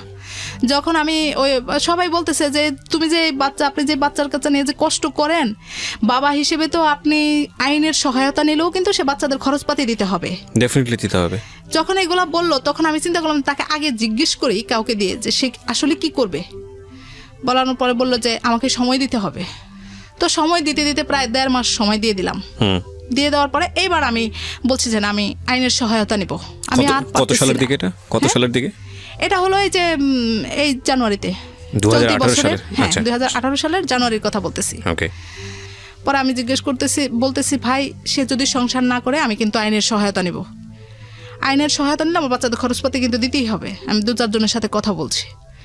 পরে বলে যে তাকে জিজ্ঞেস করলো, পরে বলে যে আমি কি সংসার ছাড়তে চাই নাকি, আমি তো সংসারে যেতেই চাই, আমি যা পারি তা দিব, যেমন পারি তেমন দিব। পরে একটা পর্যায়ে কথাবার্তার মাধ্যমে সে বলল যে আমি যেভাবে করে চালাই তোমাকে সেভাবেই চলতে হবে। যদি বলেন তাকে যে যদি সেভাবে চলতে পারে তাহলে আমি তাদেরকে ঢাকায় রাখবো। আমি বললাম যে আলহামদুলিল্লাহ, খালি শুধু আমার বাচ্চা দুটাকে একটু পড়াইলেই হয়েছে, আর কোনো কিছু দরকার নেই। এই করে আমি সে একটা পর্যায়ে ওই তার ভাই সহ আমাকে বাসায় নিয়ে উঠাই দিয়ে আসলো তাকে। তো মোটামুটি চলতেছিল 1 মাস খুব ভালো। সে যাই ইনকাম করছে আমার হাতে নিয়ে দিত, বলতো যে তুমি এটা কি করবে করো, ওইটা কি করবে করো। মোটামুটি ভালোই চলছে। এরপর থেকে আবার শুরু হয়ে গেল। আমি ওইখান থেকে ওই জমির টাকাটা শেষ পর্যন্ত তুলে আনলাম, এনে তার হাতেই দিলাম। পরে আমি বললাম যে তুমি তো তোমার পিছনেই তো আমার গহনাগাটি যেটুকু টুকটাক ছিল সব বিক্রি করে দিলাম, ছেড়ে দিলাম, আমার কিছুই নেই। জমির টাকাটাও তুলে নিয়ে আসলাম, সর্বনিঃস্ব, একদম নিঃস্ব হয়ে গেলাম আমি। পরে সে বললো যে তোমাকে কিছু টাকা দিলাম, তুমি টুকটাক একটু কিছু কিনে নাও। তো আমি ছোটোখাটো একটু গহনা কিনলাম। গত মাসে সে ঘর ভাড়া দিবে না, এখন টোটালি সে বাদ দিয়ে দিল, কোনো কিছু খরচ দিবে না। পরে কি করব, বাড়িওয়ালা টাকা চাওয়া শুরু করলো। তো পরে দিলাম, দিয়ে বললাম এটাকে রাখো, রেখে অন্তত ঘর ভাড়াটা দাও, তারপরে তুমি আমার জিনিসটা এনে দিও। এনে পরে বাচ্চাদের কোচিং এর টাকা দিলাম, ঘর মানে ভাড়া জিনিস দিলাম। এনে দিও বলতে মানে ঘরটা বিক্রি করে দিলেন? না, বিক্রি করে দেয়। তাহলে? ওই যে স্টকে রাখে না, বন্ধকে রাখা? হ্যাঁ, বন্ধকে রাখা, এরকম রেখে আনলো। এই হলো আমার সংসারে খরচ। গত মাস পর্যন্ত সেই দিল। তারপর থেকে সর্বশেষ তারা সিদ্ধান্ত নিয়েছে এখন আর আমাকে ঢাকায় থাকতেই দিবে না, এটা সপরিবারে। আমি যেটা বুঝতে পারছি যে আপনার গল্পটা এরকমই, মানে এবং গল্পটা এখানে এসে শেষ হয়ে যাওয়ার কথা, আপনি এরকম একটা ক্লাইম্যাক্সের মধ্যে আছেন, কিন্তু গল্পের আসল জায়গাটা হচ্ছে যে আমরা ছোট্ট একটা বিরতি নেব এবং বিরতির পরে এসে যে ডিসকাশনটা সেটা আমরা এটা জানি যে আমাদের যে পুরুষতান্ত্রিক সংসার ব্যবস্থা সেখানে একটা পুরুষের হাতেই লিড থাকে পরিবারের, এবং সেই ধরে নেওয়া হয় যে সে আয় রোজগার করবে, সে তার সংসারটাকে চালাবে, তার স্ত্রীর ভরণ পোষণ, তার সন্তানদের বড় করা, সমস্ত কিছু তার দায় দায়িত্বের মধ্যে পড়ে। আমাদের পারিবারিক বৈবাহিক কাঠামোটাই এরকম, এবং খুব স্বভাবতই একজন পুরুষের দায়িত্ব যেহেতু এটা, সুতরাং পুরুষের কর্তৃত্বটাও খুব স্বাভাবিকভাবে এখানে চলে আসে, এবং পুরুষের কর্তৃত্বের মূল জায়গাটিতে থাকে হচ্ছে পুরুষের অর্থনৈতিক অবস্থা, এবং সে যে আয় রোজগারটা করছে সেটার উপরই তার হম্ফ লম্ফ ঝম্প যেটাই বলি না কেন, তার পকেটে পয়সা আছে মানে তার কন্ট্রোল আছে, পকেটে পয়সা নেই মানে হচ্ছে হলো তুমি এটা পারলা না, তুমি এটা পারলা না, তুমি কেন এটা করলো না, ওটা করলো না। ভদ্রমহিলা যে কমপ্লেন, ঠিক কমপ্লেন বলবো না, তার জীবনে যে ঘটনাগুলো ঘটে গেছে সেখানে সে যেটা উপস্থাপন করেছে এখানে প্রত্যেকটা জায়গাটাই লজিক্যাল, কিন্তু এটাও আমাদের মনে রাখতে হবে যে তার হাজব্যান্ডের জায়গাটা থেকে তার এটা দেবার সামর্থ্য ছিল কিনা। ধরুন সামর্থ্য নেই, কিন্তু সামর্থ্য না থাকলে এই এক্সিস্টিং সিচুয়েশন সে কিভাবে টিকিয়ে রাখতে পারতো? যদি টিকিয়ে রাখার জন্য সে সংগ্রাম করত, যদি সে টিকিয়ে রাখার জন্য ফাইট করতেছে বিভিন্নভাবে, সেই ফাইটের জায়গাটা নিয়ে তার স্ত্রীর কোনো দ্বিমত নেই, তাহলেও আমার মনে হয় যে এতটা টানাপোড়েন তৈরি হতো না। একটা সমস্যা যেখানে আছে যেটা হচ্ছে যে হাজব্যান্ড বলতে পারে যে না, আমি তো আমার জায়গা থেকে চেষ্টা করেছি সংসার টিকিয়ে রাখার জন্য, আমি তো আমার জায়গা থেকে ছেলে মেয়েকে ভিকারুন্নেস্তা বা অন্যান্য জায়গাতে পড়াশোনা করার জন্য, তাদেরকে একটা বেটার লাইফ দেওয়ার জন্য আমি চেষ্টা করেছি। তার ওয়াইফ কমপ্লেন করতে পারে যে না, তোমার চেষ্টাটা যথেষ্ট ছিল না। এই যে বিষয়টা, এই দুই বিষয়ের মধ্যে একটা গুড অপশন তার হাজব্যান্ডের জায়গা থেকে যেটা সে মনে করেছে যে তাকে বাড়িতে পাঠিয়ে দেওয়া হোক। বাড়িতে পাঠিয়ে দিলে কি হবে, ঢাকা শহরের খরচটা যেটা আছে সেটা কিছুটা হলেও কমে যাবে, কিন্তু সেখানে তাদের সন্তানের ভবিষ্যৎটা কি হবে সেটা নিয়ে একটা বড় প্রশ্ন থেকে যায়, এবং সেই প্রশ্নের জায়গাতে ওয়াইফ কোনোভাবেই ছাড় দেওয়ার জন্য রাজি না, এবং হাজব্যান্ড সে জায়গাটায় ওয়াইফের কথা অনুসারে আমরা মনে করে নিচ্ছি যে এক ধরনের ঔদাসীন্য ভূমিকা পালন করছে। সমাধানটা আসলে কি হতে পারে? সমাধান কি আদৌ আছে? কিন্তু এই গল্প ব্যক্তিগতভাবেও সেটা করে না, কিন্তু পরিবারের কথা শুনে শুনে এই জিনিসটা করে। আচ্ছা, এটা বারবারই আমার কাছে প্রমাণিত। আরেকটা জিনিস যেটা আপনি মনে করেন যে সে তার পরিবার মানে তার মা বোন এসবের দ্বারা অনেক বেশি ইনফ্লুয়েন্স, হ্যাঁ হ্যাঁ হ্যাঁ, প্রভাবান্বিত। জি, আচ্ছা। এবং আরেকটা জায়গায় আপনার বড় কমপ্লেন সেটা হচ্ছে যে সে অনেক বেশি কি বলা যেতে পারে যে চেষ্টা করা দরকার ছিল পরিবারের জন্য, ততটা সে চেষ্টা করে না, নিজের সন্তানের দিকেও সে ততটা ফোকাসড না। এটা হচ্ছে আপনার জায়গা থেকে কমপ্লেন। আপনার হাজবেন্ডকে যদি আমি আজকে এখানে পেতাম তাহলেও তার 1000টা রকমের কমপ্লেন থাকতো আপনার বিরুদ্ধে, ব্যাপারে কোনো দ্বিমত নেই। আপনার কোনো দ্বিমত আছে? না, আপনার অনেক অভিযোগ থাকতো। জি, মোটা দাগের অভিযোগ প্রথমত যেটা থাকতো, আমি যেটা মনে করি সেটা হচ্ছে আপনি তার কথা মতো চলেন না, কারণ সে আপনাকে বলেছে বাড়িতে যাওয়ার জন্য, আপনি যাননি। কারণ সে আপনাকে বলেছে যে সন্তান মানুষ করার জন্য এইভাবে মানুষ করতে হবে, আপনি সেটা শোনেননি। এবং এসবের বাইরে আমি যেটা মনে করি যে আপনি অভিযোগ আনার জন্য শক্তিশালী অভিযোগ, যেটা সাধারণত মেয়েদের ক্ষেত্রে হয় যে অন্য কোনো মেয়ের প্রতি তার আগ্রহ আছে, কিংবা সে জুয়া খেলে, কিংবা সে ড্রাগ নেয়, এই জাতীয় কোনো কমপ্লেন তো আপনার জায়গা থেকে? এই জাতীয় কোনো কমপ্লেন নেই। আচ্ছা, তাহলে এই জায়গাটা থেকে আমি যেটা বলি, আমার যেটা মনে হয় যে আসলে আমার লিসনাররাও হয়তো এই কথাগুলোই বলবেন, সেটা হলো যে এই যে সমস্যাটা, এটা খুব মিউচুয়ালি সমাধান করা সম্ভব, এটা খুবই সম্ভব। আপনার বাবা বা আপনার মা আপনাকে যে কথাটা বারবার বলছে সেটা তাদের জায়গা থেকে, হ্যাঁ আপনি হয়তো অনেক বেশি তাদেরকে বলেছেন, অনেক বেশি তাদের কাছ থেকে হাত পেতেছেন, যে কোনো প্রয়োজনে তাদের কাছে গিয়েছেন, সেই জায়গা থেকে তারা হয়তো অনেক বেশি অতিষ্ঠ হয়ে গিয়েছে। আপনার বাবাও অনেক রাগী মানুষ, আপনি যেটা বলছিলেন, সেই জায়গা থেকে তারা বলেছে যে ঠিক আছে, ওকে বাদ দিয়ে দাও, ওকে বাদ দিয়ে তুমি চিন্তা ভাবনা করো, তোমার জীবন এখন তোমার মেয়েকে নিয়ে, কিংবা তোমার মেয়েকে ওদের কাছে দিয়ে দাও, তুমি চলে আসো, আমাদের মেয়ে আমাদের কাছে থাকো। এটাই তো আপনার মূল কথা। আমি কথা বলার আগে আপনি আমাকে বলেন, আপনি এখন কি চান? আমি সর্বোপরি যেটা চাই সেটা হলো যে আমার মেয়েরা পড়াশোনা করুক। আচ্ছা, ওকে। যদি এখন সেটা সম্ভব না হয়, আমি জানি আপনার মেয়ের পড়াশোনার জন্য যদি এরকম সুযোগ আসে যে আপনার হাজবেন্ডকে ডিভোর্স দিয়ে দিতে হবে এবং তারপর আপনার মেয়ের পড়াশোনাটা এস্টাবলিশড হয়ে যাবে, আপনি সেটাও করবেন। আপনার কথা শুনে যেটা আমার কাছে মনে হয়েছে, আপনি আপনার মেয়ের জন্য যে কোনো বড় ধরনের স্যাক্রিফাইস করতে রাজি আছেন। কিন্তু যদি এটা না হয়, ধরেন কোনো দিক থেকে আপনি পারলেন না, আপনার নিজেরও চাকরি নেই, আপনি যেটা বললেন জব নেই, এখন আপনার হাজবেন্ড তো সাপোর্ট করছেই না, তো সেক্ষেত্রে আপনি কি করবেন? আমি যতদূর বুঝি যে আপনার বাবার সামর্থ্য আছে আপনাকে সাপোর্ট করা, আপনার দুটো মেয়েকে পড়াশোনা করানোর মতো, কিন্তু তারাও সেটা করবে বলে আমার মনে হয় না, করবে না। তাহলে আপনি কি করবেন? না, আমি সেক্ষেত্রে আমার বাবা মার কথাও শুনবো না, কিন্তু আমার এই বিষয়টার পরে আমার সংসারেও থাকার কোনো ইচ্ছা নেই। ফাইনালি ক্ষতি হচ্ছে এই দুটো মেয়ের, আমি যেটা বুঝি যে আপনাদের এই সমস্যা বেসিক্যালি ক্ষতি করছে এই দুটো মেয়ের ভবিষ্যৎ, ঐশী এবং ওহির। হ্যাঁ, এবং আপনার হাজব্যান্ড হয়তো তার জায়গাটা থেকে, এবং একদম খুব সহজ একটা কথা বলি যেটা একদম বুক সিলেবাস সব কিছুর বাইরে, রেডিও সব কিছুর বাইরে এসে, পুরুষরা স্বভাবতই কর্তৃত্বপরায়ণ। এটা আমাদের সামাজিক স্ট্রাকচারের কারণেই। হ্যাঁ, একটা যেটা বুঝতে পেরেছি, যদিও আপনি আপনার জায়গাতে শতভাগ সঠিক আপনার কথা অনুযায়ী, আমি যেটা বুঝলাম যে আপনার পুরো এই সংসার জীবনের কত বছর হলো? 13 বছর শেষ। 13 বছরের সংসার জীবনে তার তেমন কোনো কর্তৃত্ব ছিল না, যেটা মনে হয়েছে। এবং সে কর্তৃত্ব খাটাতেও পারেনি, কারণ তার ইকোনমিক সেই ধরনের সামর্থ্য ছিল না। সে যদি পুরো পরিবারের ভরণ পোষণটা ঠিক মতো দিত, তাহলে সে তার কথায় অনেক কিছুই হয়তো বা হতো। যেহেতু সেটা সে পারে নাই, সেরকম সে কর্তৃত্ব খাটাতে পারে নাই। আর বেটার অপশন হিসেবে সে বারবার বেছে নিয়েছে তার নিজের জায়গাটা, তার নিজের বাড়ি। তার বাড়িতে কি কি আছে যেখানে গেলে আপনি যে সাপোর্টটা পেতে পারেন, আমি এটা একটু জানতে চাই। খুবই সুন্দর একটা প্রশ্ন করছেন আমাকে, এই কথাটাই আমি বলতে চেয়েছিলাম যে আমি যদি দেখতাম যে আমার হাজবেন্ডের একটা নিজস্ব থাকার জায়গা, বা তার স্ত্রী সন্তান গিয়ে যে কোথাও একটা পা ফেলবে সেরকম জায়গা যদি থাকতো, তাহলে আমি ঠিক চলে যেতাম। ওটা নেই না, তার এবং তার স্ত্রী সন্তানদের কোনো অস্তিত্বই ওখানে নেই। খুব স্বাভাবিক, আপনি যেখানে থাকবেন না সেখানে কর্তৃত্ব প্রতিষ্ঠিত হবে না, এটাই স্বাভাবিক। সেটাই। ইভেন নিজের জমিও যদি বর্গা দিয়ে দেন বছরের পর বছর, সেটা নিজের জমি থাকে না। তো আমি একটা জিনিস আপনাকে বলি, এইখানে ভুলটা আপনার না, এখানে আপনার বাবা মার ভুল। এগুলো আপনি জানেন, আমি আপনাকে যে কথাগুলো বলবো এগুলো সবই আপনি জানেন। আপনাকে পাত্রস্থ করবার আগে তাদের উচিত ছিল নিজের জায়গাটা থেকে সমস্ত কিছু খোঁজ খবর নিয়ে আপনার ভবিষ্যৎটা কোন দিকে যাবে সেটা নিশ্চিত করা। এবং আপনার হাজব্যান্ডের জায়গা থেকে যদি আমি কিছু বলার থাকে, আমি অবশ্যই তার জায়গা থেকে নিজেকে অনুভব করার চেষ্টা করছি, যেহেতু সে অর্থনৈতিকভাবে রোজগার করেন না, তেমন একটা পজিশনে নেই, এবং সে যে চেষ্টাটা কম করেছে সেটাও বলবো না, দেশের বাইরে এসে গিয়েছে, ওখানে স্টেবল করতে পারেনি।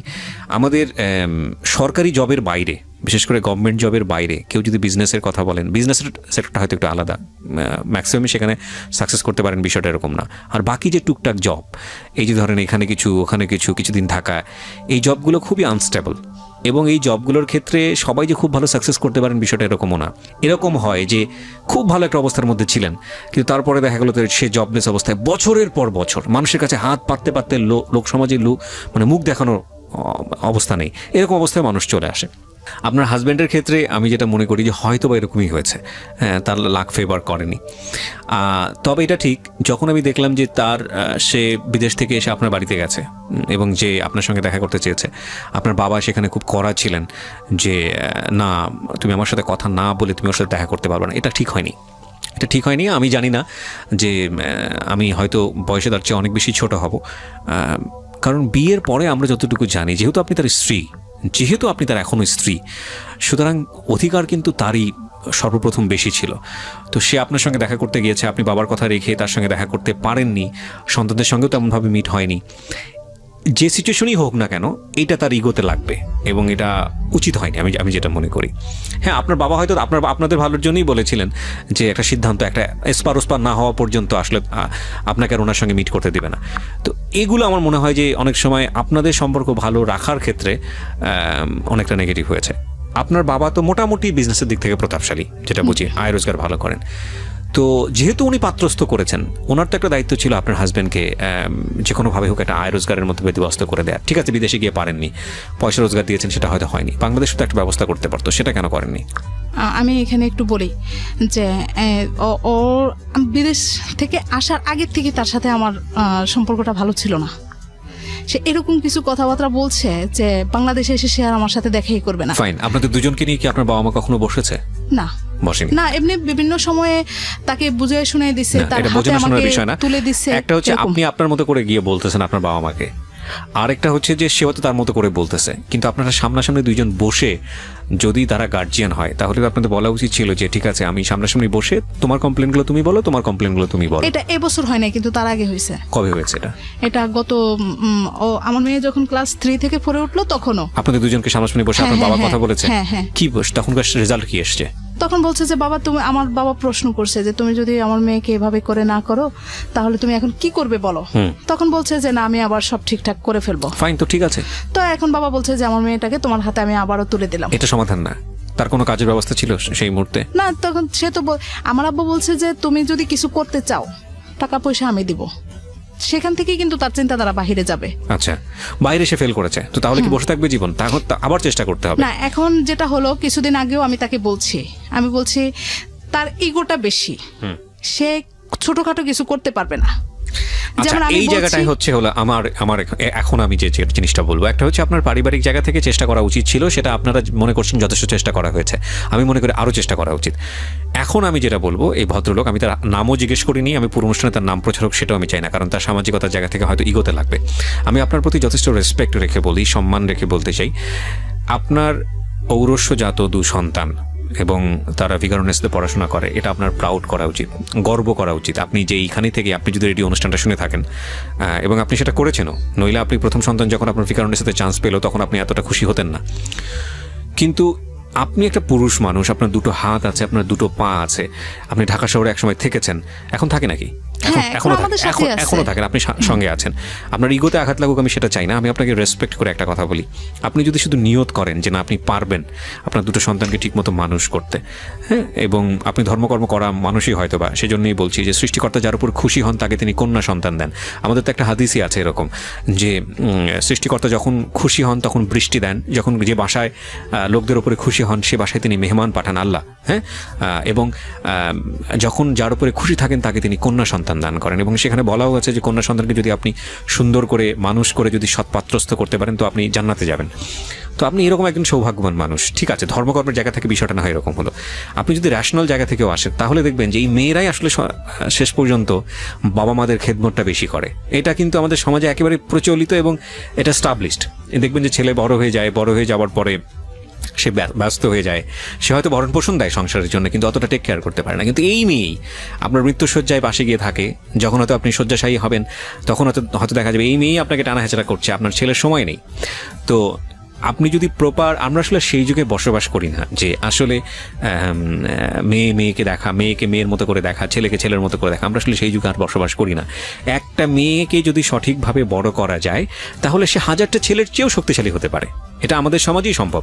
এবং আপনি দেখবেন যে সরকার থেকে শুরু করে আমাদের সামাজিক যে বুনিয়াদ বা সামাজিক যে বিন্যাস, সেখানে একটা মেয়েদেরকে যে পরিমাণ ফ্যাসিলিটেট করা হয়েছে, অনেক সময় আমার তো মনে হয় যে অনেক সময় ছেলেদেরকেও এতটা ফ্যাসিলিটেট করা হয় না। তো সেই জায়গাটা থেকে আপনি অনেক বেশি সুবিধাপ্রাপ্ত। আপনার এখন যেটা দরকার, আমি যেটা মনে করি, যে গায়ে গতরে খেটে হলেও, সবাই তো ভাই সবাই একরকম যায় না, তাই না? ভাগ্য তো সবাইকে একটা রাস্তায় সবসময় নিয়ে যান। আপনি হয়তো এখন লাখ টাকা ইনকাম করেন, কালকে হয়তো আপনি পথের ফকির, বা আপনি কালকে হয়তো পথের ফকির, পরের দিন যে আপনি বাদশা হবেন না এমন তো কোনো কথা নেই। আমরা তো নিয়তির উপর নির্ভর করি।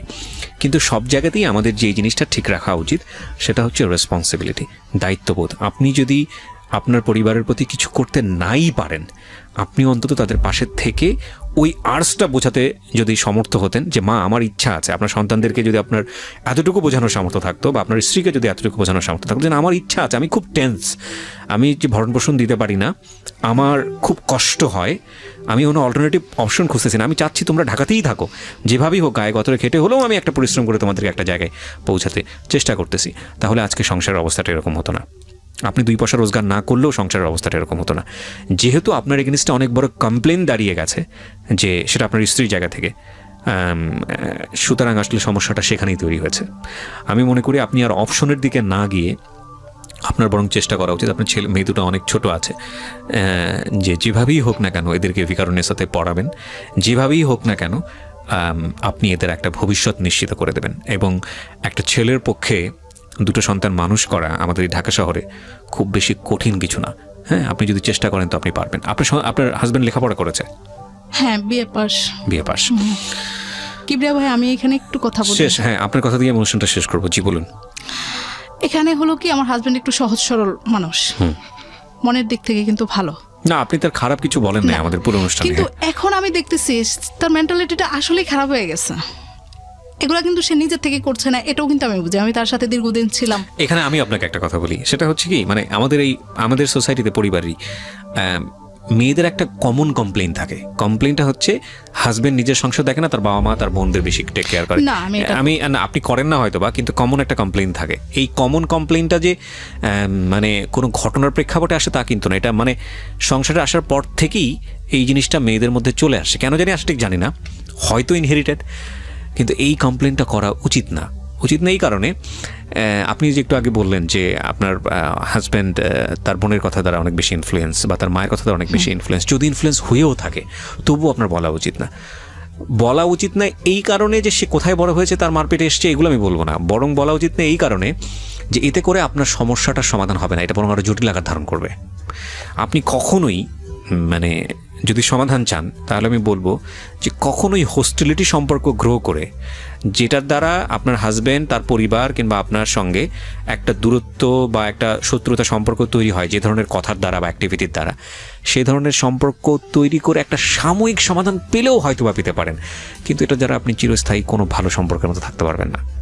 সুতরাং সে যদি ওরকম কোনো কিছুর মধ্যে করেও থাকে, আপনার যদি মনে হয় যে না সে ননদের কথা শুনতেছে বা শাশুড়ির কথা শুনতেছে, তাহলে আমার মনে হয় যে তাকে একটা বেটার কাউন্সিলিংয়ের মধ্যে নিয়ে এসে চেষ্টা করেন, কোনো ধরনের ঝগড়াঝাটির মধ্যে না গিয়ে তাকে বোঝানোর চেষ্টা করেন যে এই জিনিসটা তোমার কাছে ছিল, এটা যদি তুমি এভাবে করতে তাহলে ভালো হতো। যদি সে না করে বারবার এটা করেন, যেহেতু আপনি তার সঙ্গে সংসার করবেনই, রাইট, আপনি বরং এটা নিয়ে ঝগড়াঝাটি করলে যেটা হবে যে আপনার প্রতি তার একটা মন যেটা আছে সেটা উঠে যাবে, এবং সেটাই হচ্ছে আমার যেটা মনে হয়। আমার একটু সুযোগ দিলে আমি জি, একটু sure. বলি। আমি চাচ্ছি আমার সংসারটা সে যে